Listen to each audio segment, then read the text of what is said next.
Hello, today is April 20th, 2012.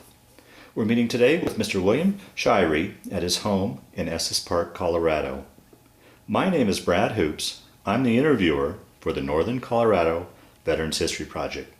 Welcome, Bill, and thanks for sitting down today to tell your story. Well, thanks for having enough interest to come and ask. Oh, you bet. It's my honor. Let's start out, if we could. Tell us a little bit about yourself, your date of birth, where you're born, a little bit about your family. I was born July the 18th, 1929, in the town of Chichasha, Oklahoma. I lived there for exactly 3 months when my family moved to Reno, Oklahoma, where I grew up. I was the fifth child in a family that ultimately consisted of a mother and father and 2 children. We lived in El Reno. My dad was self-employed until they came in with the REA. He sold Delco light plants out in the rural and so forth, and then shifted to refrigeration. I went to the public schools in El Reno and graduated from the El Reno High School. The teachers had a great celebration when I left, and there were 4 of us boys, 2 girls, and we 4 boys laugh about our record in school and how pleased they were that they finally got rid of us. I also lived in El Reno while I went to the El Reno Junior College and then attended the University of Oklahoma. And after that, I was married and have not lived there since. Well, let me back up before we move on with your story. I don't know where El Reno is located in the state, but was your family, do you remember having much memories of the Dust Bowl, or did that get to... Oh, yeah. I can remember as a kid having my mother take a towel or a handkerchief when I would go to school, walk to school, and dip it in water and tie it around my face so I'd breathe through it because of the dust. I can remember not being able to see the houses across the street from us from the dust. And of course, you close all the windows and what have you, and still the dust came in. And particularly when it was in warm weather, if you closed up everything, there was no such thing as air conditioning or what have you. It was hotter than the hinges. I lived in a railroad town with a main division point on the now defunct Rock Island Railroad, which I helped destroy by being a brakeman on that railroad. And our house backed up to a street that another street dead-ended into it right behind our house, and ran about a block and a half down to the railroad yards. So during that time, the Depression, we had a long line of hobos who would come to our back door and ask for food. And my mother never turned them down. I'll be darned. Also, she never let them in the house. She fed them out on the back steps. Was your family itself affected much by the Great Depression? Yes, I'm sure we were. Yeah. But I was a kid, Sure. 7, Yeah. 8 years old. The only memory I have now that I've never lost, when I was probably 8 or 9 years old, we lived, in those days you had a lot of mom and pop grocery stores. We lived about 3 blocks from one that we traded at a lot. My dad did their cooling service. My mother gave me a $1 bill and sent me down to get a pound of hamburger meat. And when I got there, I had lost the $1. when I came home, my mother cried. I remember her crying, saying that was the last money we had. So that was we talk about wearing. I remember this of having shoes that would put cardboard on the inside because of holes in the soles. Not all the time, but my brother swears, but he is always telling grand stories about he remembered when the toe wore out in his shoes and it painted his toe black with shoe polish. You know, but to say we were poor, we always had a decent house. We always had plenty of food.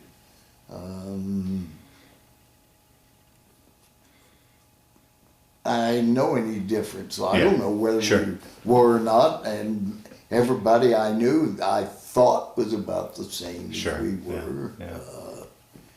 I can remember when one of my friends, this would probably been around 1939 or 40, told me his dad had taken a new job and he was going to get $100 a month. And I thought, wow.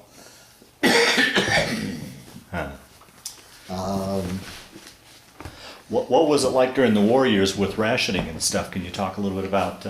My dad on the home front had what they had A, B, C. I forget what the stickers were. He had one of the better ones because he had to use his vehicle in his work. Tires were rationed. I remember I was a Boy Scout. We had paper drives and we had scrap metal drives. And I can remember going around gathering up the paper and gathering up at other times scrap metal, taking them down to the railroad yards, loading them into boxcars. Stamps to get meat. I think they were red or something. I don't really remember, but I know we had food ration stamps. But again, we ate. We had a victory garden. I don't think it ever grew anything that amounted to a hill of beans, but we felt good working it. Yeah. You know, and little town I grew up in, one of my other memories was we had a cotton gin in town. And about 2 blocks from where we lived, the town really ended at that point. There were cotton fields out there. And I can remember going out and watching my brothers and sisters pick cotton. And of course, those are all houses, cotton gins long gone. I had at that time, during World War II, my oldest brother and my next oldest brother, excuse me, were both in the military. My oldest brother was in the Army Air Corps and served in Puerto Rico, Guam, and other places.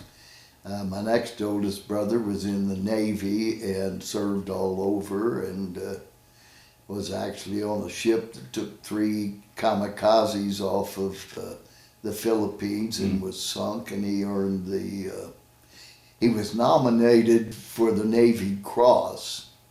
And I can remember, I still have the newspaper clipping on local boy Navy Cross, but he didn't get it, and he was told that the ship's captain was being awarded the Navy Cross, and it wasn't right for an enlisted man to receive the same award, so he got a Silver Star. And both of my brothers-in-law, both my sister's husbands were in the military all during World War II. What was that like at home with your brothers off to, not knowing where they were? At my age, it was just sort of different. I've grown up, you know, with the 6 of us kids there, and all of a sudden there was just me and my little brother. But typical teenagers, I was more interested in myself and my friends. Yes, yeah.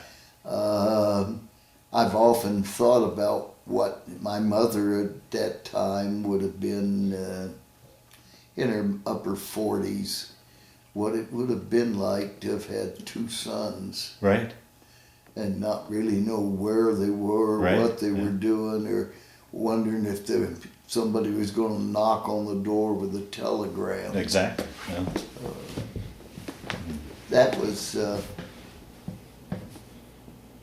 I can remember VE Day, or both of them.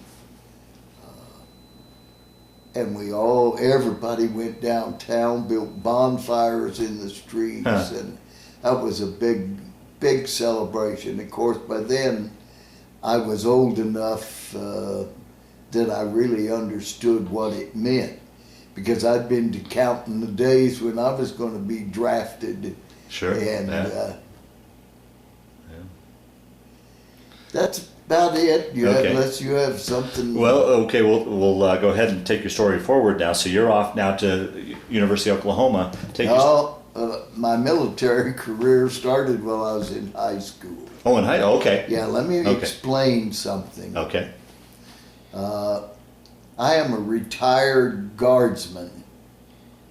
I spent 35 years in the Army Guard and some reserve time.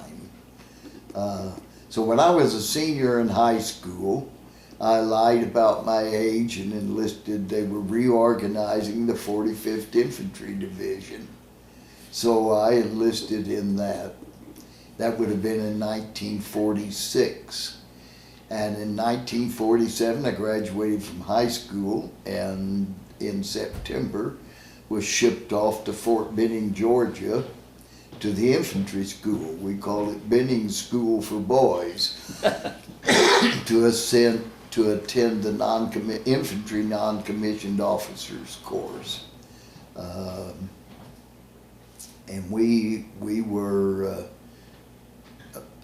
trained in everything that any non-commissioned officers in an infantry regiment could be called upon to do. We had things as different as giving PT to leading, setting up defensive positions for an infantry battalion with converging fire and running tanks and using Bangalore torpedoes and guard mount. And I was 18 years old and just loved it. And I always remember we were going through a machine gun.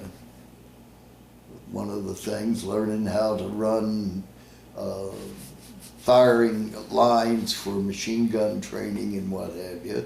And to do it, we actually had to fire, and I ran the pass score for some reason. So they took me over to introduce me to the general. He wanted to meet me. And being 18 years old, I was so scared to death meeting a general I could hardly talk. And he said, "Well, what's your name, Daniel Boone?" And I told him, "No, sir, Sergeant Shirey." He said, looked at me, he said, "How old are you?" I said, "Sir, I'm 19 years old." He said, "When were you born?" I said, "July the 18th, 1928. "I still think you're a damn liar," which he was true. I was. And of course, after a while, I'll let you see a picture from Korea. And I probably didn't look more than 15 years old. I was very, very young looking, small, and so I came back from Fort Benning in about April of 48. Went to work for the railroad as a brakeman on the Rock Island. And I always think that helped them go down the tube. And by the end of August, the wheat rush was over, so I was laid off. So I enrolled in college, went to college for a year at El Reno Community College. Then went back that summer, got called back, worked as a brakeman on a railroad for a year. Then the next one was the same. Then the next summer I was working and the railroad went on strike. Harry Truman federalized it. I went to work for a nursery company trimming bushes and trees of which I knew nothing. And they had federalized the 45th. So on the 1st of September I reported into... This is 49? 50. Okay, so the war broke out then, Yeah, that when the summer. war started June the 25th, we went on, we actually started home station training in August, and then we moved the division into, I can't remember why, I can't remember, but a place in Louisiana. And being insane, I guess, in about October, I went to leadership school at Fort Riley, Kansas. And because we were starting to fill up with draftees, and I thought that'd be more pleasant than giving basic training. And they'd just changed TO&E, and I was a platoon sergeant, and was promoted to master sergeant, which was the highest rank there was at that time. And went, and everywhere I went, every train station going up there, the MPs always stopped me because they didn't believe those strikes. And I got there, and I can't say that I learned much of anything. Well, I did. I learned some things that I was going to make sure my men weren't going to have to do, because I thought it was ridiculous. Things like we didn't wear most of our uniforms. We kept extra stuff out in people's cars because everything had to be pinned, hanging, and they would come in and they'd move the end one, and if they didn't all move, they'd reach up underneath and undo a button, and if they came back the next day and found that button, we didn't use our foot lockers. Everything had to look just like the picture in the field manual. To get it to do it, you had to glue it in place. So there was a lot of ridiculous stuff. And anyhow, I survived it, and they survived having me.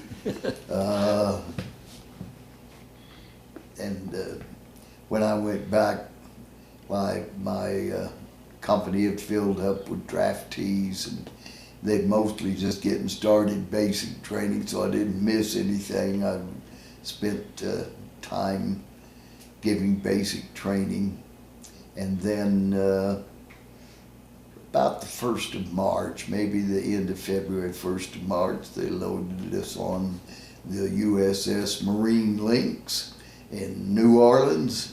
Took us down through the Panama Canal Zone. What was that like, going through the canal?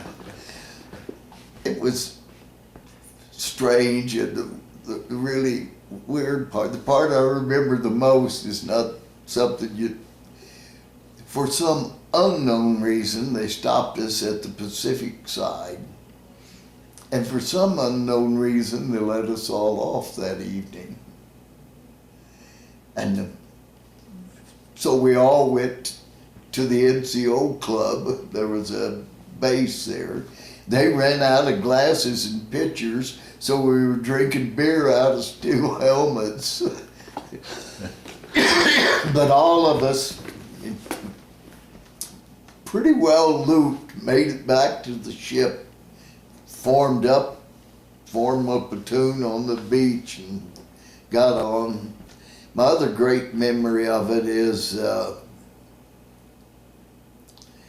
on the way across.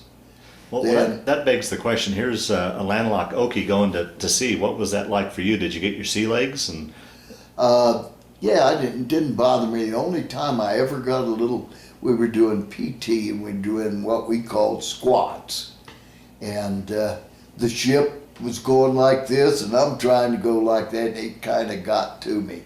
But it never got sick. Huh. I remember we would clean our fatigues by tying ropes around them and throwing them over the side. And if you didn't tie it good, you lost your uniform. And we had saltwater showers, but like once a week, I think it was, for you could get 2 minutes or 5 minutes of freshwater shower. How long did it take you to cross over? 30 days. 30 days. 30 days, and I remember on the way it was announced that Harry Truman had met MacArthur at Guam, I believe it was, and it fired him. And the troop ship, everybody cheered. Really? Our opinion was if we had done what he had done, we would be making little ones out of big ones at Fort Leavenworth. And I never really thought much about war until about 4 days out of Japan.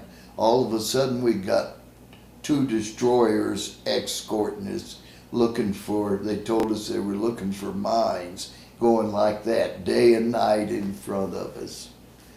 And one of the interesting things, I was 21 years old when we landed in Japan. I was the oldest platoon sergeant in the company. 3 of us lived on the same street, about the same 3 or 4 block area. Is that right? 3 of us were Eagle Scouts. All of us had at least 2 years of college. And so we landed in Japan and went to training. And we lived most of the time in the field. If we got set up a tent, it was a pup tent for the night, and we moved. They trained us, and I have a couple of remarkable, to me, memories of it. Nobody else might, but Russell Watkins, who is one of my lifelong friends, was platoon sergeant of the 1st Platoon, and at that time he would have been 20 and I would have been 22. And he was very good. I had, for some reason, we were practicing up an infantry approach march to contact. And we halted, and the 1st Platoon was the lead point for the march. So the company commander told me to go up and check the 1st Platoon, see what the problem was and solve it. And I got up there and Russell said, well, I'm not sure what to do, but look at this. And the aggressors over there, just arrived in time to hear the aggressor commander tell his troops, stack arms and pick up clubs. They were, I don't know what had happened, they were really mad, and Watkins says, they're going to be mean, what should I do? I said, give this order to your platoon. So he hollered, they were spread out in formation, he hollered to his squad leaders, order your men to fix bayonets. The aggressors picked up the rifles and disappeared. That was one of that and another platoon sergeant who lived on the same street, Jack Gray. We had been going like crazy, and we'd finally pulled in and were gonna take a day and a night off out in the field, of course. And I happened to be standing down near where a colonel from the I Corps or something like that was down inspecting us. He was talking to the company commander, and we heard this ruckus and looked up, and the kitchen had set up a mess, not a tent, but I forget what they called it, and they were their field ranges. And looked up, and here came Sergeant Gray running with M1 with a bayonet fixed on it, flopped down on the ground, rolled out, jumped up, hollered and screamed, ran down, rolled again, then ran through the mess tent and out the other side. And the colonel looked at the captain and said, "What in the hell was that?" And he said, "Oh, that's just Sergeant Gray." And I asked Gray, "What were you doing?" And he said, "I don't know, I just thought I'd have some fun." So we spent our time there and did all sorts of things. Right after Thanksgiving of '51, I was assigned by the company to take an advanced detail to Korea. So I took 2 mortarmen, a 57 gunner, the company armor artificer, and I don't remember what rank they were, probably a squad leader from each rifle platoon. And we took off, went to Korea, landed at nighttime. I got off the ship carrying everything we owned, and they put us on the troop train. And What port did you land in? I don't really remember.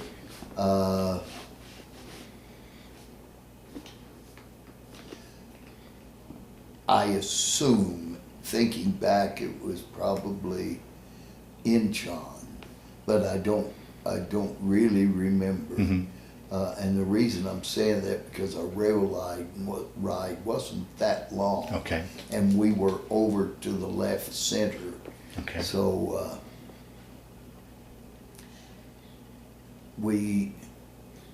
I remember the troop train, we sat on wooden seats and no windows, there were no glass or anything in the open floor you could see beneath, and it was rather chilly to say the least. In fact, it was dang closed. And about 2 in the morning, train stopped. Colonel walked back, said, "B Company 179. Yes, sir. Out." So we got out, and he said, "They'll pick you up later," and away they went. And it was a dark night, no moon, and we're standing there. We don't know where we are. It's totally dark, and I can see artillery flashes behind us, and so I know that we are way back and going over, and I could see where the artillery was landing. Holy cow. And we were out there, and then finally picked up a night light coming, and a deuce and a half picked us up and took us in. And we went in. Our job was to go in. We were relieving the 7th Cavalry Regiment. My group's job was to go to the company we were actually going to relieve and to take over their weapons and that sort of thing. And they were in deplorable shape. Mm. We got out. I finally took the mortars out, and I ran the sound power wire and went out in front of them and set my 2 gunners up back there, and I to check the guns out, whatever. I called fire and gave them a fire mission, and then I heard the one time fire, and I could hear on the sound power, foop, foop, foop, foop. And I'm thinking, man, that sounds like the increments going off one at a time in that tube. What's going on? And that time I hear, Sarge, I think we got a short round. And about that time, it seemed like 2 feet behind me, wow! Oh, jeez. And what it was, the ammo they had not taken care of, it was wet, and what have you. But, and my other grand memory of that was Christmas '51. We were moving in, I think it was the Filipino battalion that pulled out, and we were moving in the line to fill the gap left by them, and I took a reconnaissance. I'll call it a patrol, but we weren't doing long range. We were going up to make sure that the Chinese hadn't infiltrated and got into our positions. And it was a pretty good ways off, so an unusual thing happened, especially for infantrymen. They sent us a deuce and a half to ride in. So we rode up, and toward the end of as far as it could go, it was straight up a crooked, narrow road to the top. And we got out and we moved on foot and into the positions and checked and whatever. And while we were there, it snowed. So we came back, got in the deuce and a half. I'm sitting up in front with the driver, and now the road's snow-packed. And all of a sudden we started sliding. And I jumped down the running board. I was going to bail off of there because it was, and all I could see was straight down. I mean, I couldn't see any road under me. It was nothing but, it looked like 30 miles down there. And then the truck stopped. And the truck driver said, I can't drive this off. Well, I looked down and I saw a Army Caterpillar. Big tractor is what I'm talking about, sitting down in the valley. And I knew one of the guys I had with me had claimed to have been a cat skinner. So I called him, I said, go down there and see if you can start that thing, see if they've left the... So he went down, sure enough he could, and he brought that up the road and he put it up to the bumper of the deuce and a half and then took it down and we went down that way. But what I really remembered for us was Christmas Day, and the kitchen had promised the men a big turkey, what have you, dinner. So we got back about 3 o'clock in the afternoon. We'd gone out about 7:30 in the morning. Man, we were all looking forward to that. I went in there and the kitchen looked empty, and I looked up the mess sergeant. We're ready for our Christmas dinner. You all didn't eat? I said, what do you mean didn't eat? We've been out on patrol. It's all gone. What do you mean it's all gone? Well, we ate it all. I mean, man, we're hungry. So for Christmas dinner, I had 2 slices of bread, a piece of bologna, and a mess sergeant. Mess sergeant. Yes. Oh, wow. Then we, Well, how to back up a minute or so here, how soon after you went over in advance did the rest of your company join you then? it seems to me like they came in about 2 weeks, maybe 3 weeks. Okay, so they weren't too far behind. Something like that. We spent our time, and needless to say, the 7th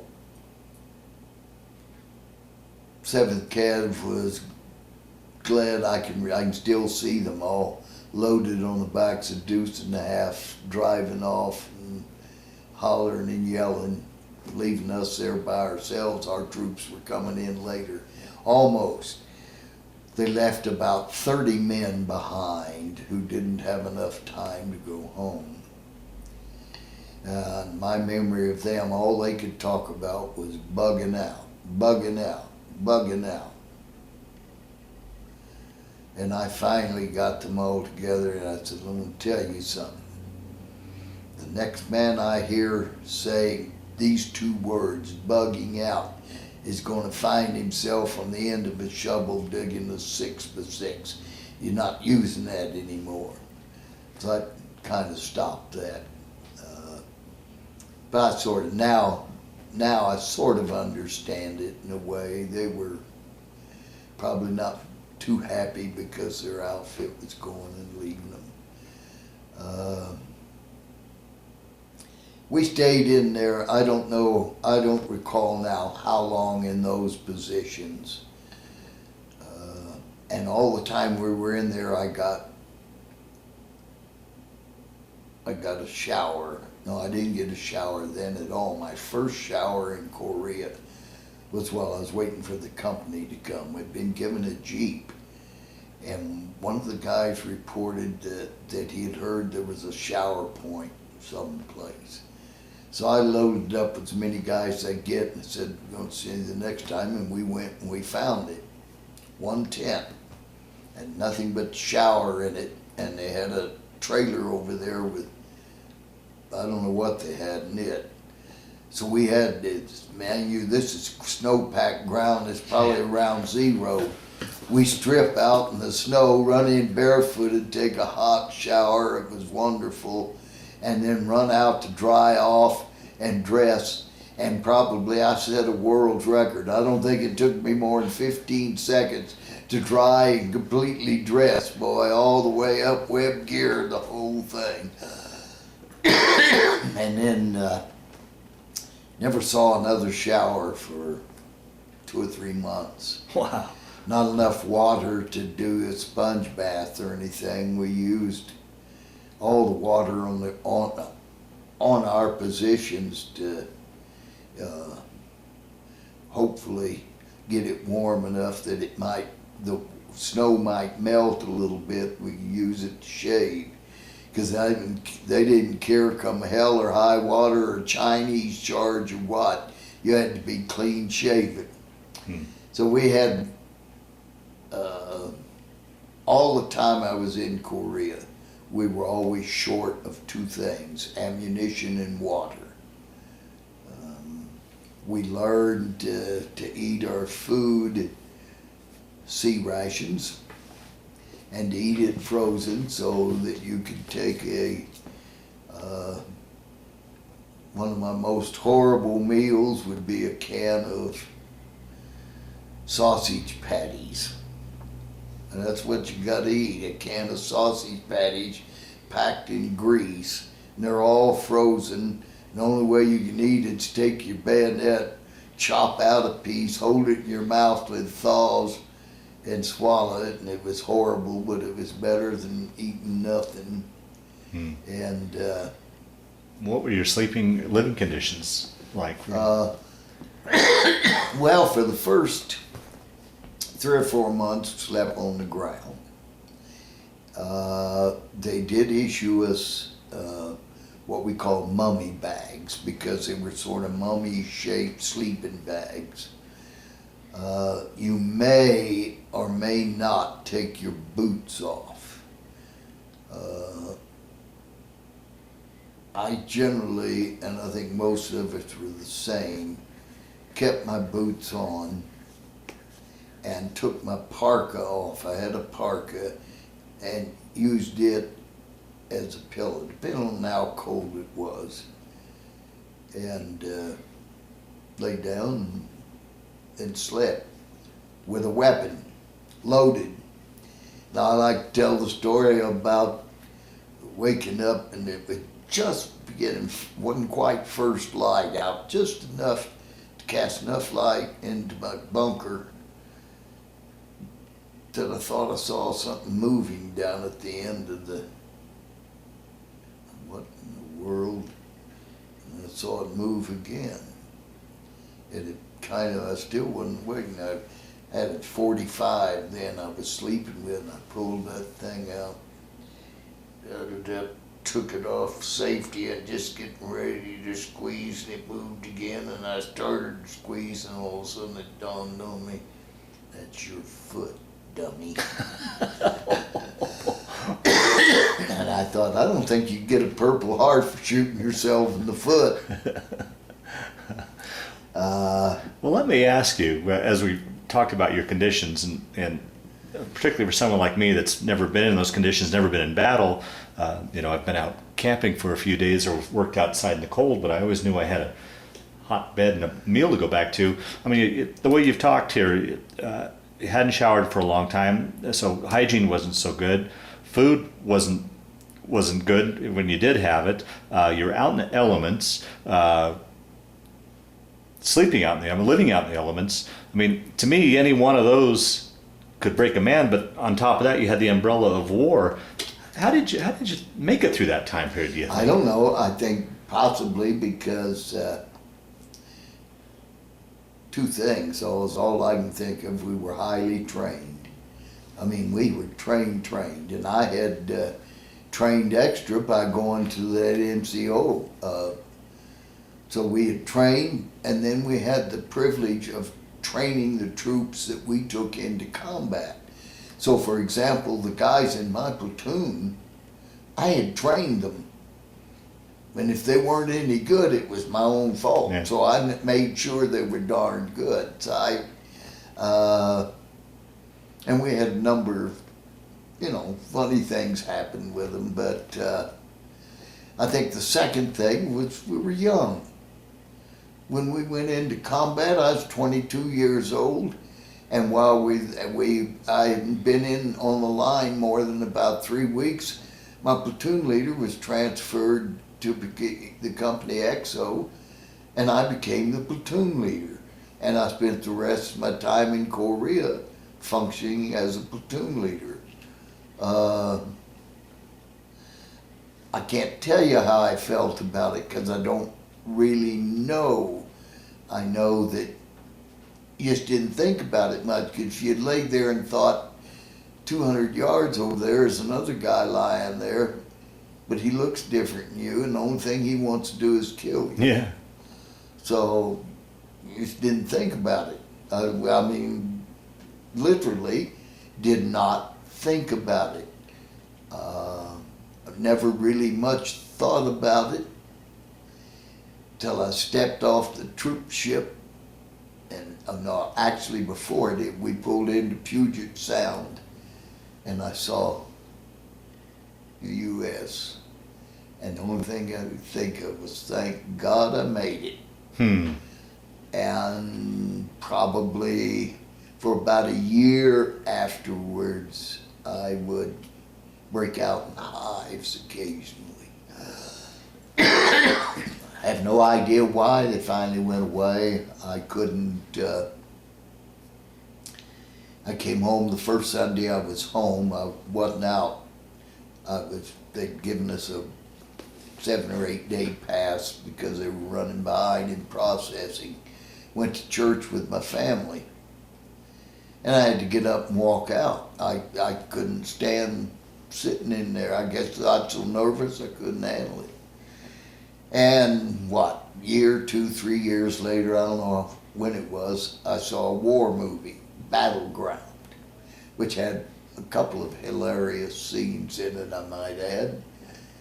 But when it got into the fun, I couldn't stand it. I had to get up and walk out. Both of those surprised me because I never thought I'd really rather been bothered by it. I guess I had just sublimated it, and I suspect most of us did. And so basically what you were going through is what we now know as post-traumatic stress? Probably. You know? I don't know. Yeah. It was...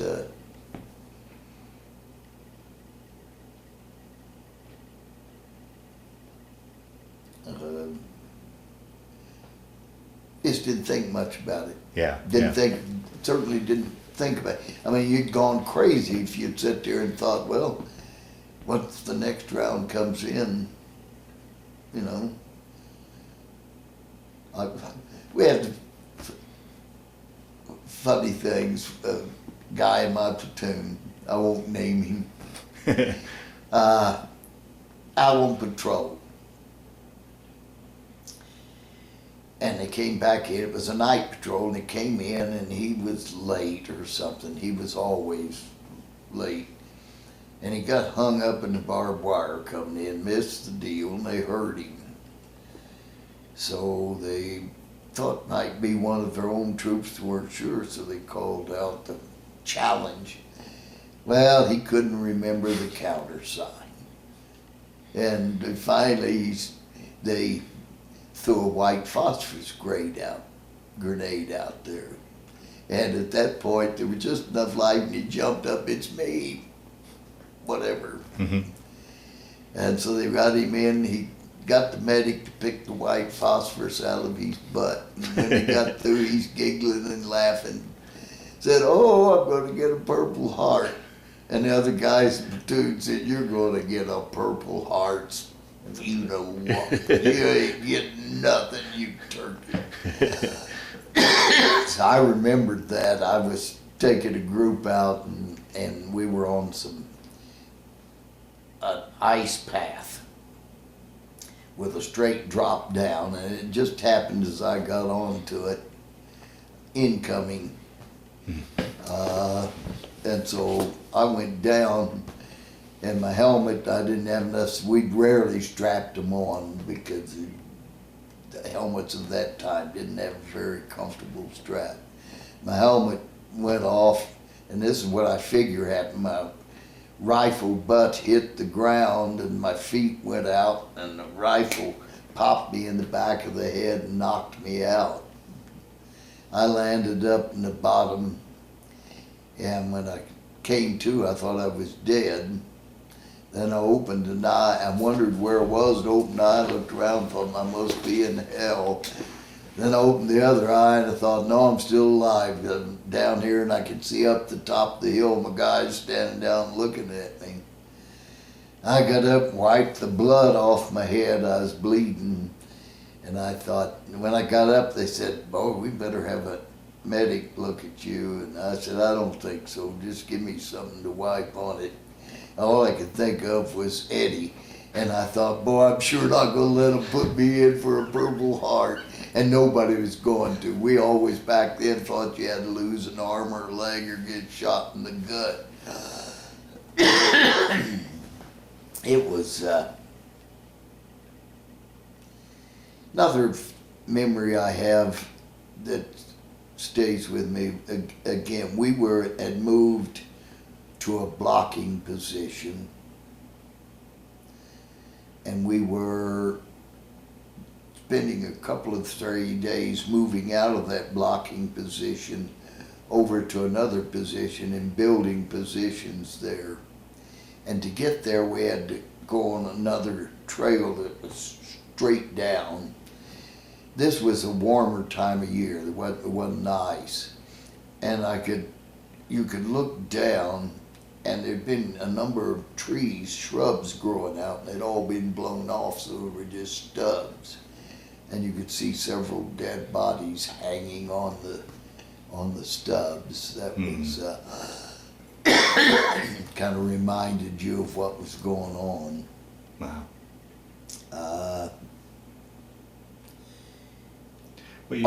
Yeah. Oh, I'm sorry, I didn't want to interrupt you, but when you would go out on patrol, you'd mentioned earlier you really didn't think about a whole lot about things, but what was it? Once again, I'm coming from a person that has never been in battle.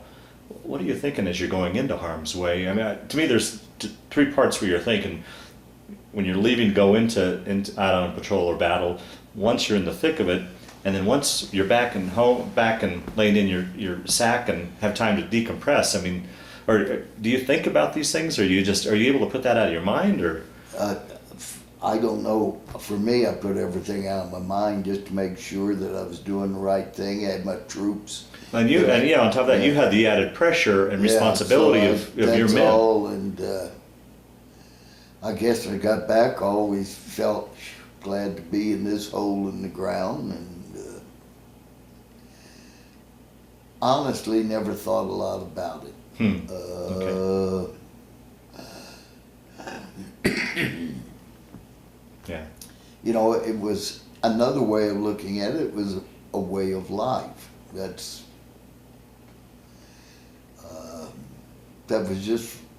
was how it is. Whether you liked it or didn't like it, it just the way it was. Yeah. Well, once again, from my perspective, it just seems like such an unnatural environment to be in that for a man. Well, yes and no. We had. You have to understand that we had trained together for close to a year when we went in. So we had trained in all sorts of terrain, situation. You know, I remember one time in Japan that we got snowed in at night. I can remember waking up about 2 a.m. and I couldn't move, and I thought, what in the world's wrong? Well, I was covered with about 1.5 feet of snow. So the next morning, my job was to go around and find my men and get them dug out. Oh, it was, so we had, we had spent most of our time in Japan in the field. Defense, attack, so that rough living was, I can remember making night march as we withdrew to do something. I don't remember what it was. That when finally we stood down and I threw a poncho on the ground and laid on it and had another, I think a shelter half I put on top of me or something, went to sleep. Woke up in the morning, discovered I was in the middle of a road. So it was, I just say training. I think that the guys who really had a hard time connecting were the guys that, came in and went through basic training and then were sent to a unit. Because we all already knew each other. We knew who we could depend on, who was this, that, what, and the other. We had an example of that. I think it's an example of it. One of the things we had to do, and I was probably being young, was maybe a little extra tough about it, was that the NCOs were Corporal so-and-so or Sergeant so-and-so. They weren't Hey Bill or what have you. I wasn't Hey Shirey, I was Sergeant Shirey. And if you got caught either allowing somebody to address you by other than your rank or addressing, you were going to be in trouble with me. In Korea, we knew each other so well, and we had what were sound-powered phones. They were wireline, no batteries, and nothing. They're sound-powered. They weren't crank or... And you alerted somebody, since one bell by blowing in it. I heard the blowing, and I picked it up. And they said, hey, Shirey, that there wasn't anything important. They wanted to know if I thought we were going to get a hot meal that day, or they'd tell me they needed ammo or something. But if I picked it up, they said, Sergeant Shirey, I knew there was a problem. Wow. So I came home, landed at... Well, how long were you then over the week? I went in about the end of November, 1st of December, something like that. Came out toward the last of June.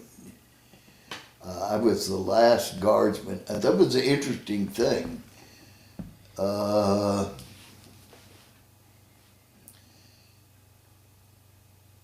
We stayed young. When I left, the first sergeant was a draftee who had been in the Army when he made first sergeant 18 months. All of the squad leaders that I knew when I left, all of them, none of them had more than 18 or 19 months. These are sergeants, first class, platoon sergeants, all draftees. I'll say 90% of the company when I left had less than 2 years service. And this included officers and everybody. So it was, when I look back and tell people that I 21 or I was the oldest, but then I think, hey, that's the way it was and that's the way it stayed. I came out, we were getting a hot meal, a hot breakfast. And feeding tactically, of course. So I went up. When my turn came, I took I went up with my mess kit and waited back till I could go up. I was getting filled, and the first sergeant came up. He said, "Hurry up, meet that." I said, "Why?" He said, "You're going home." I was the last guardsman in the company. So I ate, and a number of the guys in the platoon heard it and came up to tell me goodbye. I think most of them were saying, "Thank God he's gone." But we had a thing I remember. We had a, can't remember his name, hard to remember my own, a draftee from San Antonio or somewhere in South Texas. He was what we today call a Latino. He was probably Mexicano. And when I, came up, he came up and I told him goodbye, and he took my hand and kissed it. And I thought, holy cow, I'm expected to get hit in the mouth. But so I went back, and we went out through Incheon into Japan. Interesting. At one point, we were, totally stripped. We had turned in everything, and they let us have the few personal items we could keep. And one of the guys that I had met from headquarters company had a bottle of whiskey. So they said, "Tell you what, we've got about an hour. You can't take that whiskey with you. So see what you can do." So the three of us sat down and drank the bottle of whiskey. And they issued us everything new, socks, underwear, up. And of course we were given shots. We were physically examined. And then we took a troop ship out of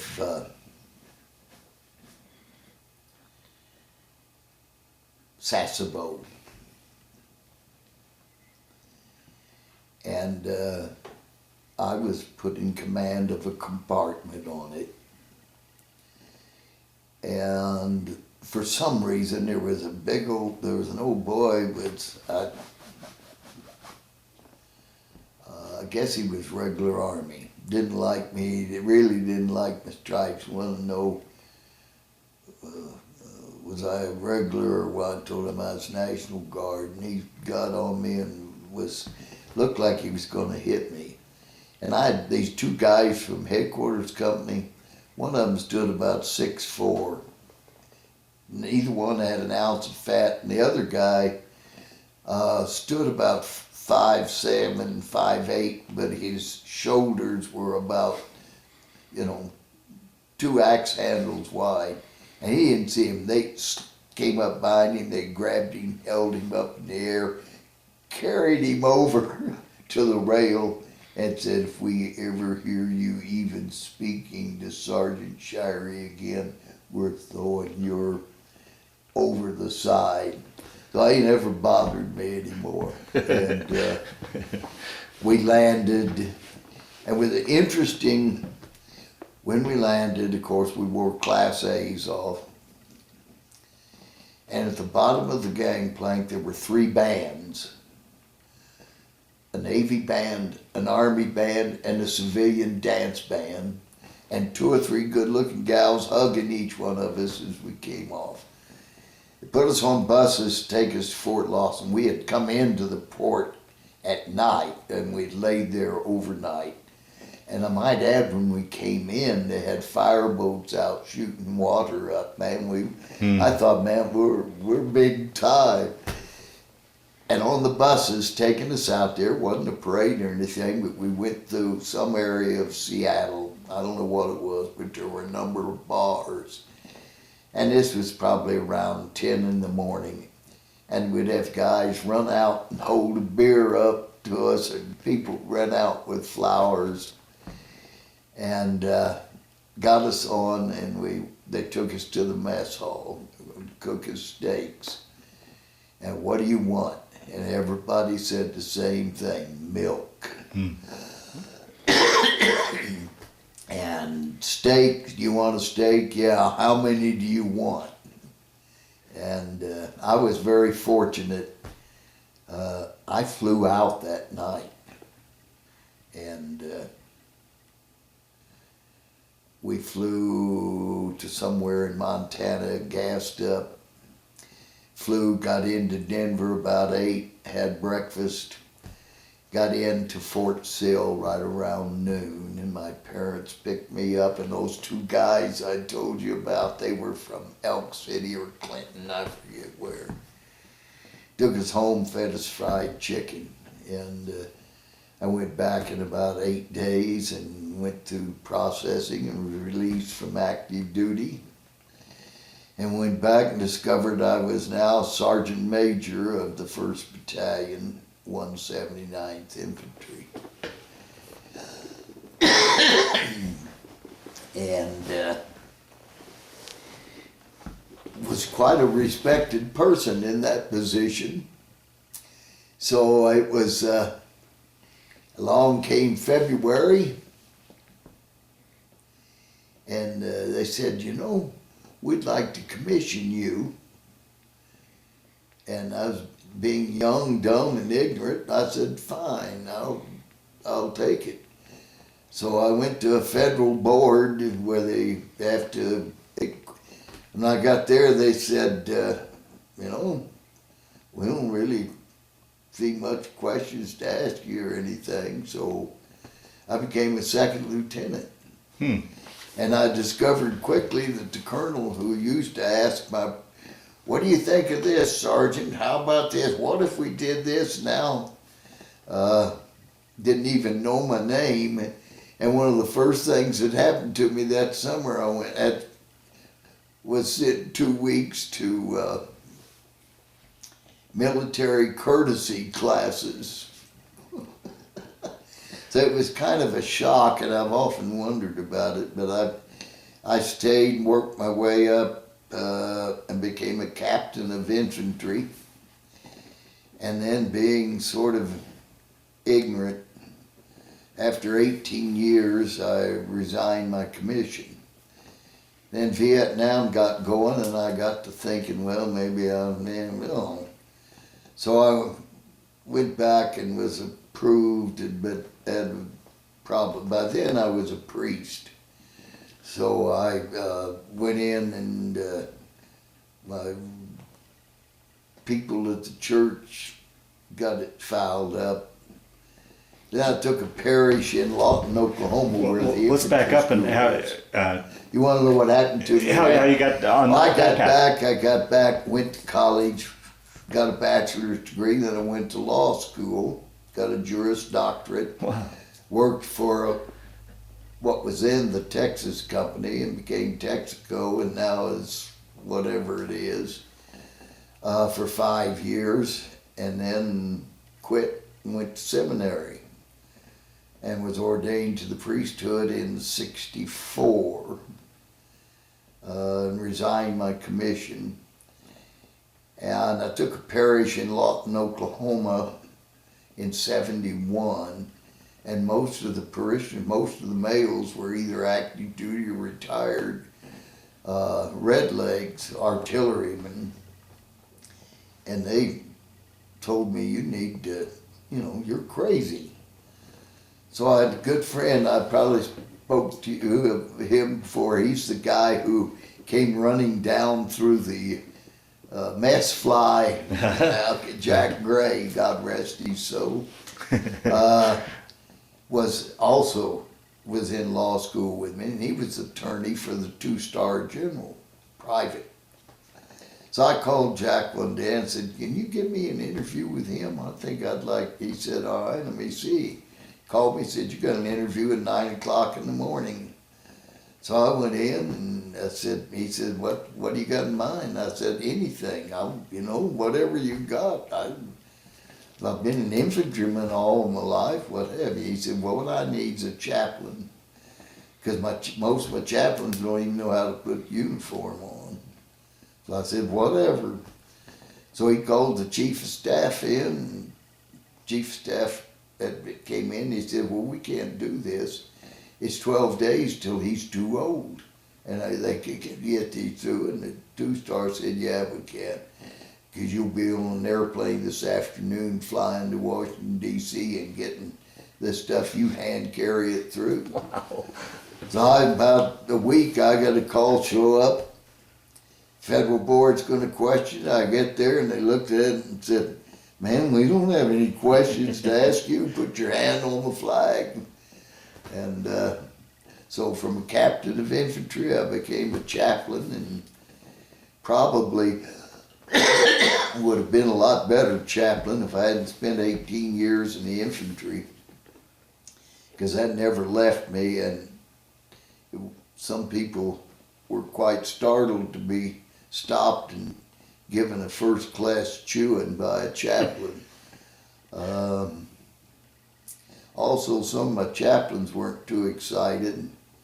When I became the command chaplain a few years later, I finally got promoted up, became a bull colonel and the command chaplain.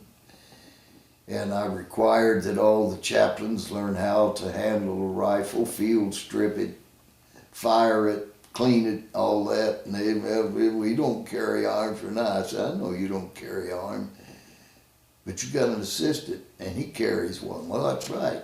And one of his jobs is protect you. Well, that's right. Well, what happens, you're out there and he's wounded and can't protect himself and you or anybody, then you have a decision to make. Either let him die and you die with him, or go to fighting. And if you don't know what to do with a weapon, you don't have any decision. It's already made for you. So all my chaplains knew how to use a rifle. They knew how to clean it, what have you. Also required that they learn map reading and land navigation. I said, they don't have time to assign somebody to show you how to get from A to B. So we spent lots of time with them running compass courses and stuff like that. And so I finally, in 1989, retired, and here I am. Retired and moved up to Estes? Or what brought you, how did you end up in Estes? I retired from the military in '89 on my 60th birthday. And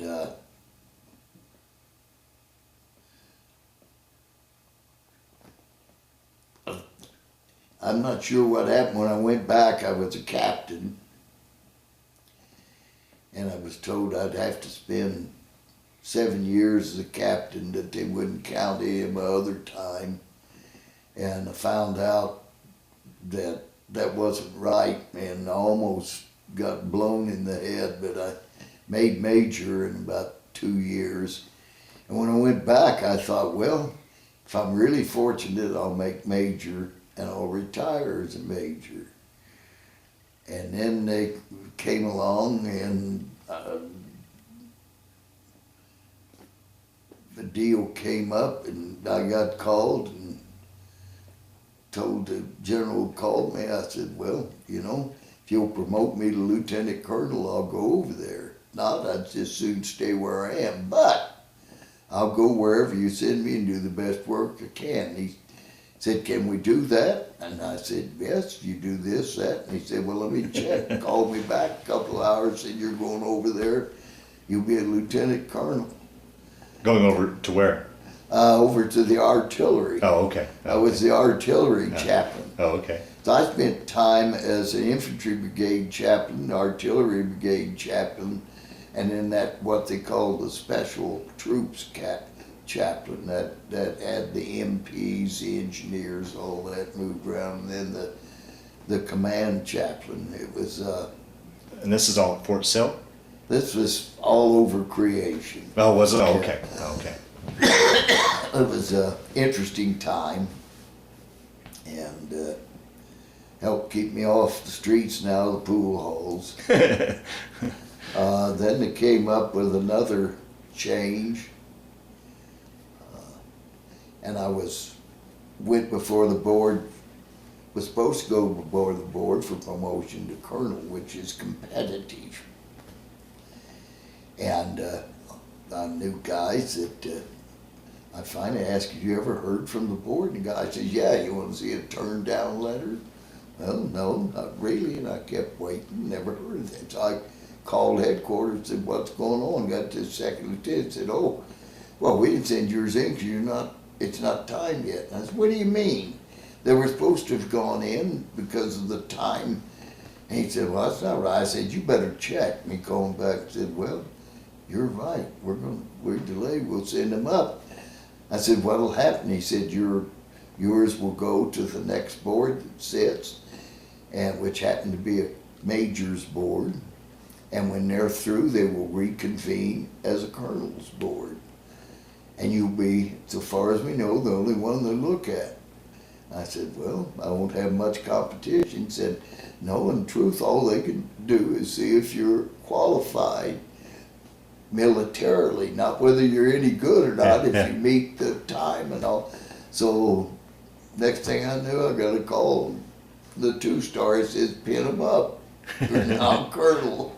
And I thought, boy, that's almost as good as being a sergeant major. Pay was better, but the respect wasn't anymore. And that pretty much cleared that up. Civilian-wise, like I said, I spent 5 years with Texaco. Really enjoyed it. Since that time... What made you make the jump from a lawyer to becoming a priest? I just somehow or other decided that's what God wanted me to do. You know, I remember I had a lady in Chicago say to me, well, I guess you decided to become a priest because you couldn't stand all the nasty things you had to do as a lawyer. I didn't appreciate that. And I liked my job. I enjoyed it. I enjoyed the work I was doing.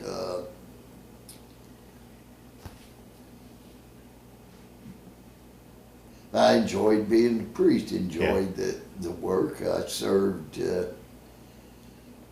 in small missions at first, and then to a parish in Oklahoma, and then down to a small mission in Texas, and we grew and became parish, and then I retired. And since I've been here retired, I've done supply work, and twice I've been the interim rector of the local church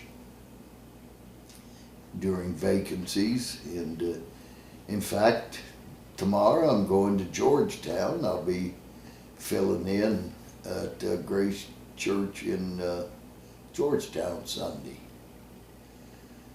I'm going to tell them a lawyer joke. So you retired from the military, but you didn't retire from the priesthood then, or did? I'm retired from both. Okay. Yeah. But in '89, you retired from both? No, I retired priest in '90. Oh, okay. And have been here ever since. I'm one of those fortunate. I have military retirement, church retirement, Social Security, and I draw combat-related disability pay and VA disability pay. How many years combined then were you in the military? How many years? Combined, yeah. 35. 35.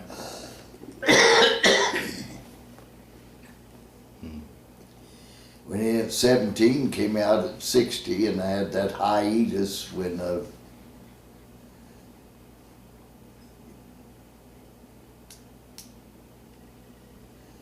I enjoyed it all. Met a lot of good people, met a lot of sorry people. Yeah. But that's the way it is in life. Yeah. and met lots of interesting people. Made some good friends both ways that have lasted me all my life. Through the years, did you stay in contact with the guys you served with when you were? Some, yes. Yeah. And for about 15 years, we had an annual Company B 179th Infantry Reunion. And we held the last one about 3 years ago. There's so many guys who died away. In fact, I was looking at a picture yesterday, I guess, taken, probably around 1997, 98 maybe. I don't think any later than that. It might have been 2000, of a reunion group. And I think all but 2 or 3 of them are dead. Is that right? Huh. So, but I still go to the division reunion every year, and it's gotten smaller and smaller.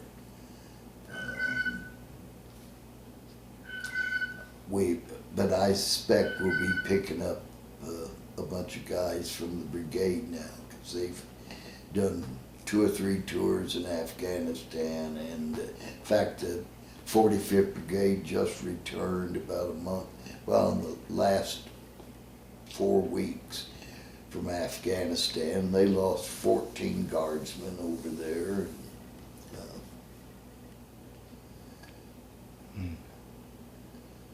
That's Did any during your when you made the military your career and did various tours? Did any tour ever take you back to Korea? Did you ever, or have you been back to Korea since? No, and I have a number of friends who've taken the tour back to Korea, but I've never had any desire to go. They tell me it's a great tour, and it's, you know, I think you pay your way over and they do everything else and all that. I didn't leave anything there. Yeah. And I've never had, you know, it would be interesting, kind of look and say, is this really where I was, or something like that. But it was, you know, I still don't think I'd go over there unless it was frozen solid and walk across the ground, but wondering whether I was going to step on a landmine next. Jeez. And Did your faith during that time play a role at all when you were in the war, that war situation? Was your faith a strong role? You think getting yourself through that? no, I don't think so. Really? Yeah. Okay.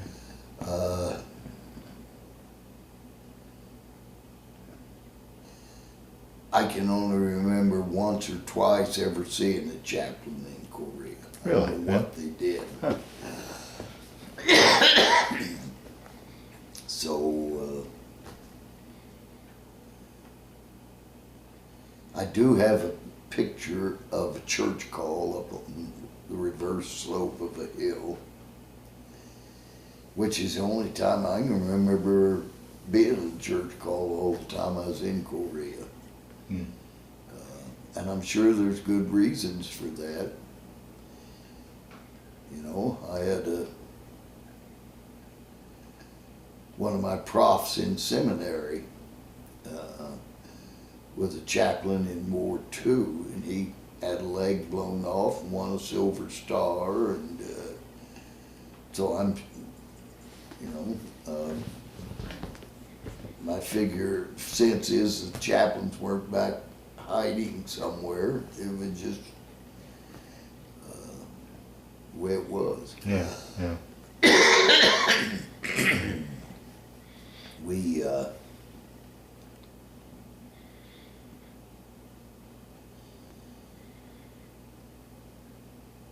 it was just it was a different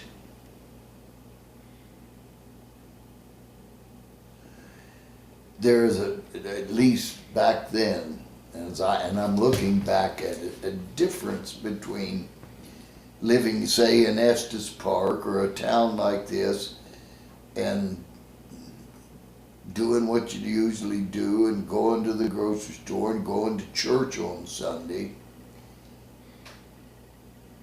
and living a totally different life, doing different things, living a different way, so that a lot of the things that you took as natural activity didn't fit in. People think, well, you must have talked about women a lot. We didn't talk about women. You know what we talked about? Food. We talked about food. We talked, man, won't it be great? Walk down the street, and if you're hungry, you can stop, step into a restaurant and buy a hamburger. And, because you ate when you got food, and that was it. You ate what they gave you. And we were hungry all the time. Not painfully hungry or anything. We were young guys. Yeah. We were active, and so we were hungry. Yeah. Yeah. And we had enough physically to eat, but it's hard to get excited about it. I keep mentioning frozen sausage patties because I, hated them. Sounds like plenty of quantity, but That's no right. quality. So you did different lives. Most of us were big cigarette smokers. So you didn't smoke at night. So I chewed tobacco all the time I was in Korea. I got on a troop ship in Incheon to come home, had chaw tobacco in my mouth, leaned over the rail, spit it out, and haven't had any tobacco in there since. Is that right? I don't know. It was just, that's what you did. Yeah. That was different. Yeah. And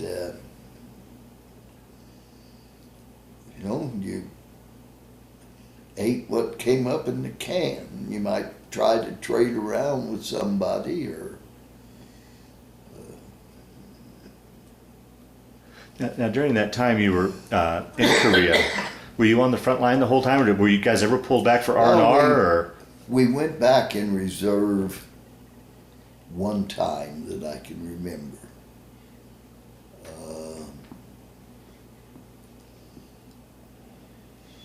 And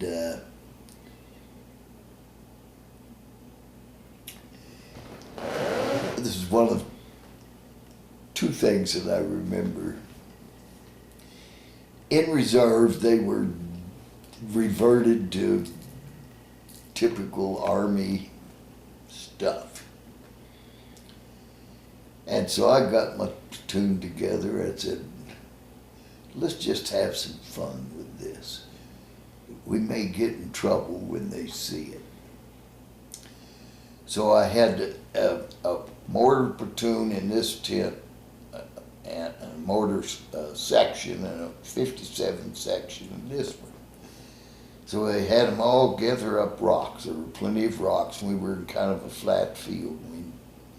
And they made a square out in front of the tent, and a walkway between the other square.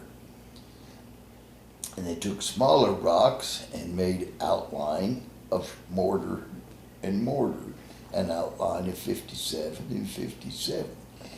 And then somebody requisitioned some whitewash somewhere, and we painted it.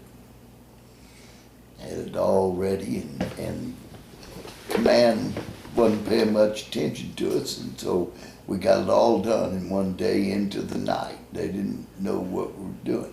Next morning, we were having a big inspection, and I thought, man, we're going to catch it. And the general came through, and that's the most remarkable thing I have ever seen.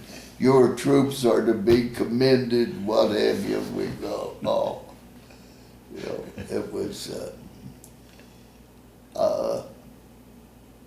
but I thought I was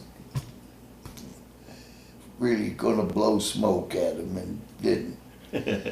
But I was, at that age, what was I then? I guess I was 22. and I was not tolerant of people that I thought didn't know their job, and I didn't think they knew theirs. And I didn't find this out till years later. But while we were in reserve, one of our guys got shot in the stomach by somebody playing with a weapon. So they relieved the company commander, who of course had nothing to do with it. The platoon sergeant got reduced to rank. Well, we got a new company commander in, who I thought didn't know anything. Ranked him right in there if they'd put a private first class running the company.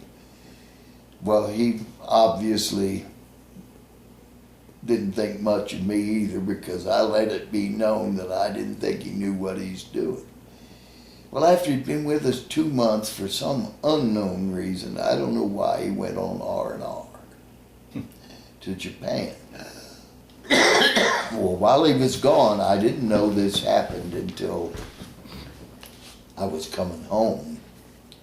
While he was gone, the XO put me in for a Bronze Star. I have no idea why. I had no more reason to have a Bronze Star than I had a Medal of Honor, but anyhow. This is what the first sergeant told me when he'd come up to take me home. And he said, when Captain so-and-so came back, well, he came back through regiment. And he stopped and went in to see the S1 and said, well, what's going on? Anything I need to go? And said, the S1 told him, no, nothing. Victor said, one of your men's getting a Bronze Star. In fact, the colonel signed off on it this morning. It's in my outbox going out this afternoon.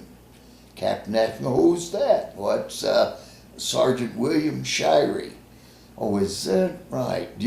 Could I see that citation? Sure, here it is.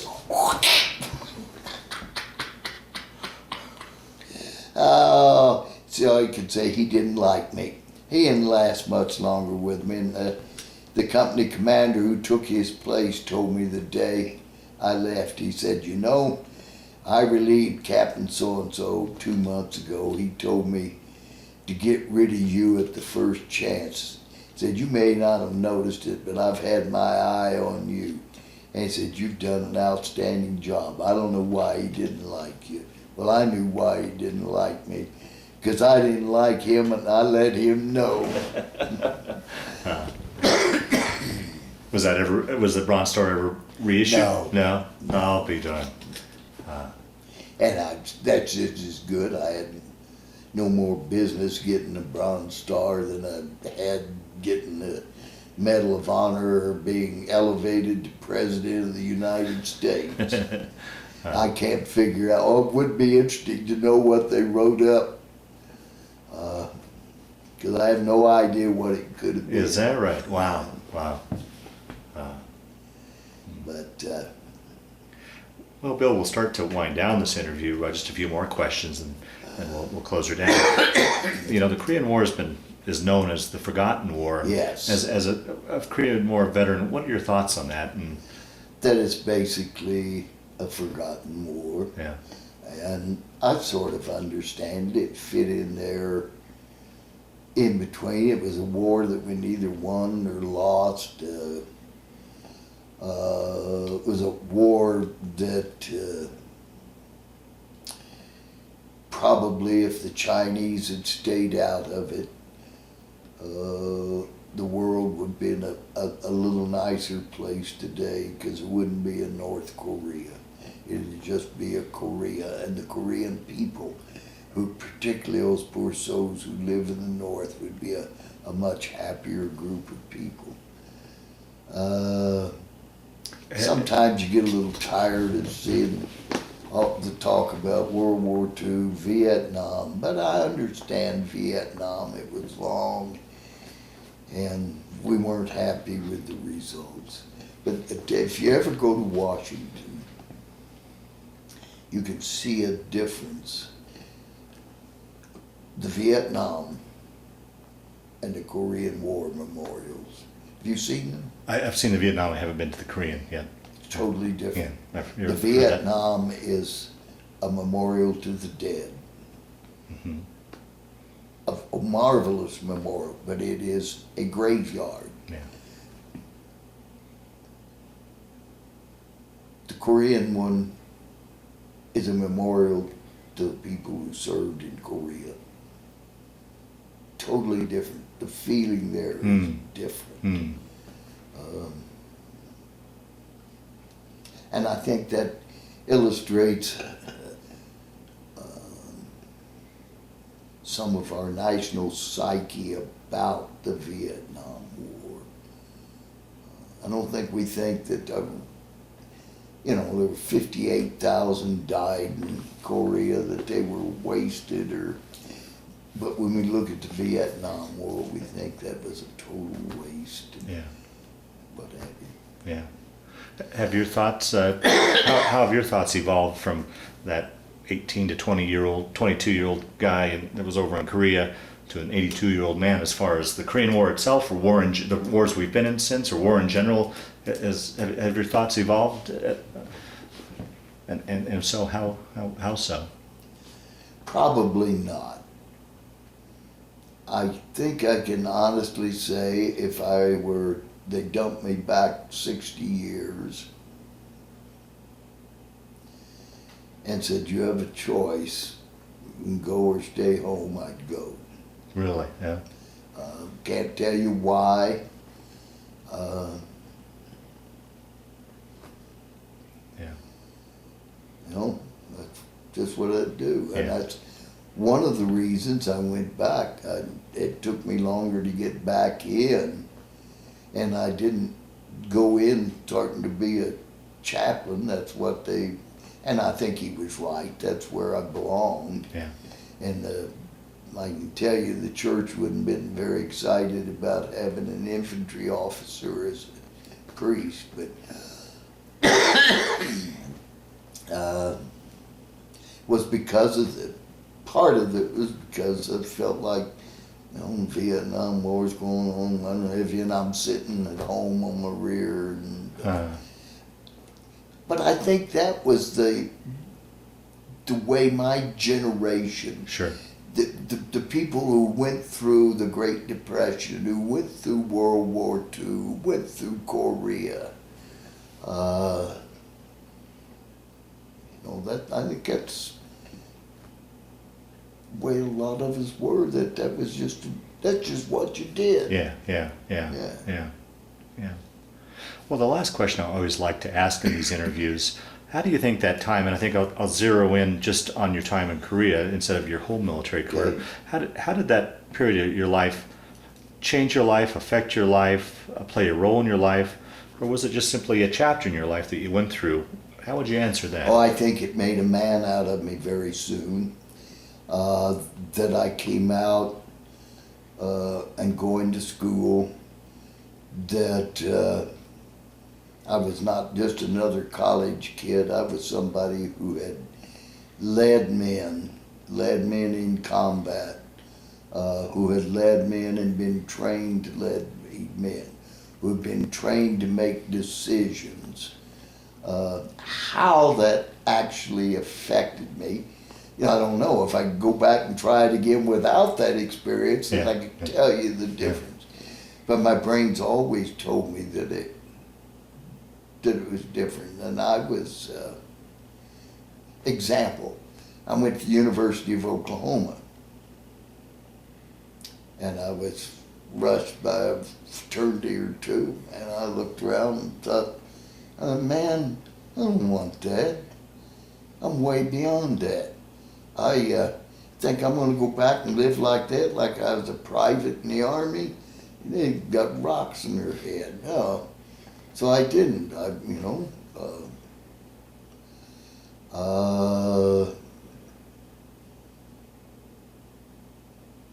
Probably made me think maybe at times I was smarter than I actually was, but I think it is always, I've always, since that time, been interested in people. And all my continuing education has been in counsel, working with people. And I think that generated from my experience. You know, I had, as I tell people, I had 40 men who ate, dressed, did whatever they did 24 hours a day, 7 days a week for me, and I was responsible for that. I was responsible to see everything. And I think also that involved me in a lot of, well, I got this letter from my wife, you know. Yeah, like, right, sure. And, Yeah. so that when I came out and got back in, one thing I wanted to do was learn how to help people, because I've been blindsided a number of times. Oh, very interesting. Very interesting. In fact, I did an internship in a mental hospital, and because of that. I'll be darned. Wow. Well, on that note, we'll close down the interview. I want to thank you for sitting down to tell your story, but just as important, I want to thank you for your service to our country. Thank you, and thank you for asking me.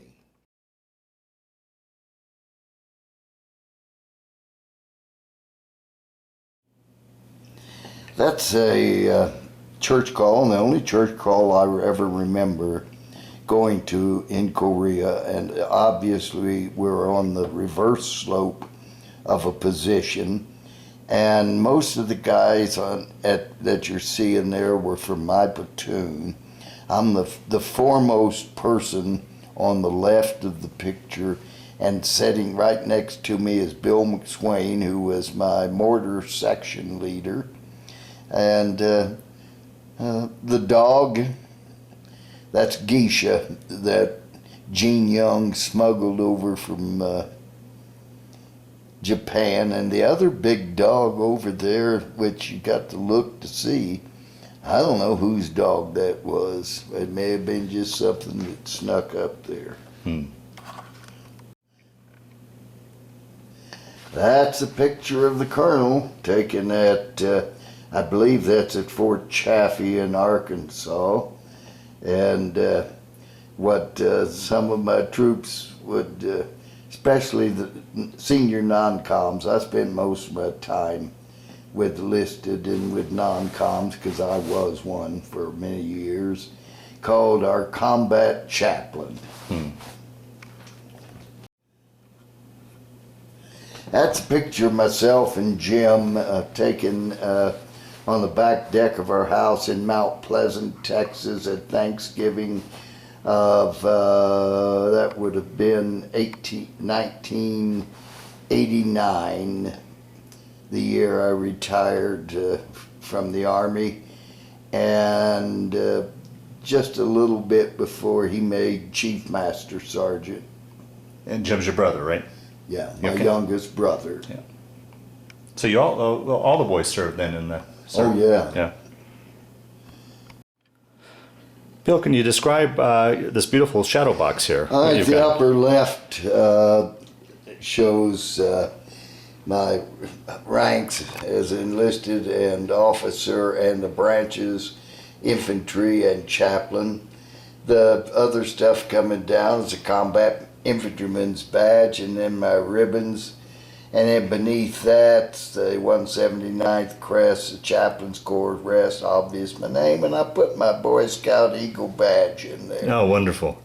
And then the right-hand side, I can't tell you what everything is, but the top left medal's the medal is the Legion of Merit. The next one's the Distinguished Service Cross. And then you'll notice everybody will snort and laugh. There's a Good Conduct Medal. And then it goes down on, to a number of different things that just basically say where I served and what I did. And that's the same thing with the ribbons up there. somebody that knows what they are that probably says something to them, but I don't even remember what all of them are. Okay. Very good.